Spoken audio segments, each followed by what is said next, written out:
Hey guys, it's Hobstar, and today I finally got for you guys some FIFA 14 demo footage.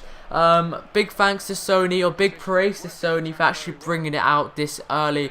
I thought they were going to be bringing it out tomorrow at about 1 AM to 3 PM, 3 AM I mean. So big praise to Sony for making it happen, making it come out earlier than it was expected. So big clap to Sony, well done.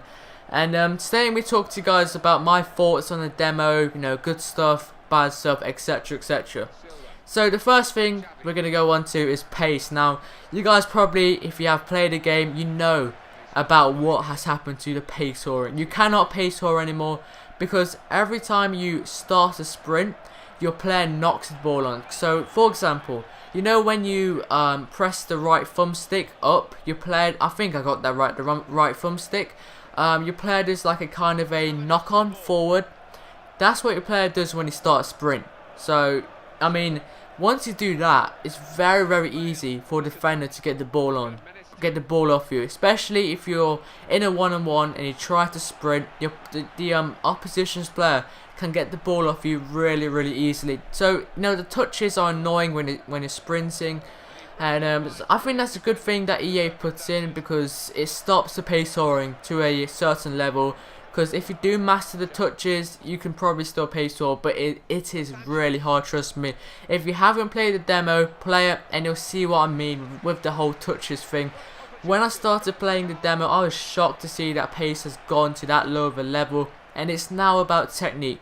So let's go into the technique, right? The dribbling is pretty good, the close touching, it's really good. The touches that your players do are a lot more advanced than FIFA 13, so I'm really happy about that. And there's a lot more precision, and I think that technique and strength as well, they're going to really dominate FIFA 14. It's all about your passing. You got to make sure you do those great 1-2 touches, etc, because it's going to be about technique and strength. No more pace. So if you rely on pace, you've got to switch your game up, or you're just going to get destroyed, I'm afraid, because it's not about pace, it's about technique and strength, and that's what I'm working on at the minute. I'm not saying I was exactly a pacer, but I kind of was, so I've got to work on my technique, my passing, and just making sure I get some real strong players. Don't get me wrong, pace is still a factor, but not as big as it was in FIFA 13. So the actual graphics of the game, it has improved, which is, you would expect that. So it looks a bit more crisper, a bit more sharper, the colours look a bit more vibrant, so that's really good. And the thing that shocked me is the crowd noise. If you have played it and you play with a headset like I do, the crowd, they seem a lot more louder, a lot more realistic, so I'm really happy about that. It helps you to get more in how can I say this, more into the game, more like you're in the stadium at the time. That kind of atmosphere. The atmosphere is fantastic, so you guys need to experience that. Get a headset. Well, no, don't just get a headset for that, but if you do have a headset, plug it in and just listen to the sound. It's amazing. I know it's not that big of a deal, but it just helps a little bit to make it a little bit more realistic. So in the demo, what have you actually got in the demo? So you can play Ultimate Team. They give you a squad. I actually did play one Ultimate Team match in the footage I'm showing you, and also one kickoff match. So you can play Ultimate Team.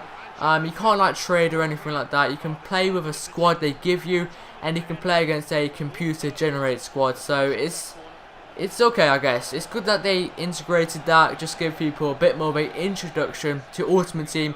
And of course, got the normal standoff kickoff with what's it? Let me try and think of the teams.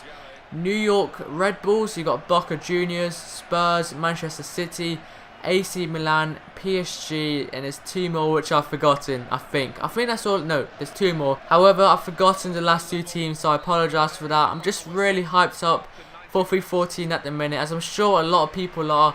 And if you haven't already, make sure you guys go play the demo. You will definitely notice the differences with the actual touches, the actual technique, the actual graphics. They look a lot more crisper, and maybe even the sound, perhaps, with the crowd and all that good stuff. But more or less, you will notice the graphics and also the touches and stuff like that. So basically, what I'm going to be doing while the demo is out, well, until the run up to the web app, which is in 5 days time, the day I'm recording this, I'm basically going to be doing breakdowns of the teams in the demo, what I think is good about the team. So I'll do like one day I'll do a breakdown of the Spurs team, how they play, what are their best OP players, stuff like that. And I know you guys will enjoy it, so make sure you guys go drop a like and subscribe to our Help Star. Tell me if you are hyped for FIFA 14 as well, and I'll see you guys in the next video. Yep, see you guys.